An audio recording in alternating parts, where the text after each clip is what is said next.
Шығарылышыбызны мәдәни тұрмыш сәхифәсе белән дәвам итәбез. Сезне бу атнада узачак чаралар афишасы белән таныштырабыз.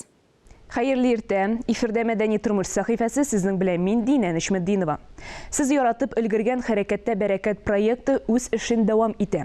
Җырлы биюле уеннар татар бию буенча остаханә бу юлы 18 июль көнне Камал театры каршысында кичке 6-да уздырыла.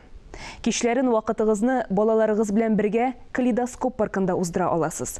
Биредә нәни дуслар өчен төрле уеннар мәйданчыклары тәкъдим ителгән.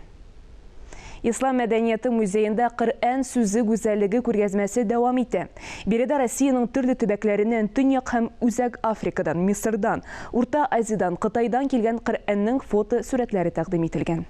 Габдулла Тукай музее исә ел дәвамында эшләвен дәвам итә. 1986 елда ишекләрен ачкан музей Казанның иске татар бистәсендәге иң матур биналарының берсендә урнашкан.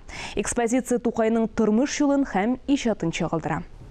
20 гасырның күренекле татар рәссамы Әмир Мәҗитов исемендәге музейда сәнгать сөючеләрне үзенә чакырып кала. Биредә Татарстан, Ярославль һәм Кырым пейзажлары, портретлар, натюрмортлар тәкъдим ителгән.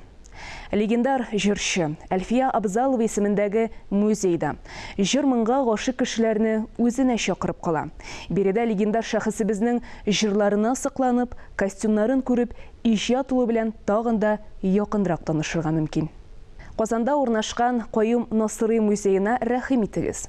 Каюм Насырый күпкырлы шәхес, тарихчы, тел белгече, язучы, мәгърифәтче. Музей 2002 елда ишекләрен ача. Экспозицияның нигезен басма, кул язма һәм эпистоляр чыганаклар тәшкил итә. Биредә шулай ук галим язган китаплар, шәхси архивтан алынган фото сүрәтләр саклана. Бу атнага мәдәният дөньясына кагылышлы яңалыклар менә шундый иде. Мин Динә Нишметдинова сезнең белән киләсе атнага кадәр сау булышам.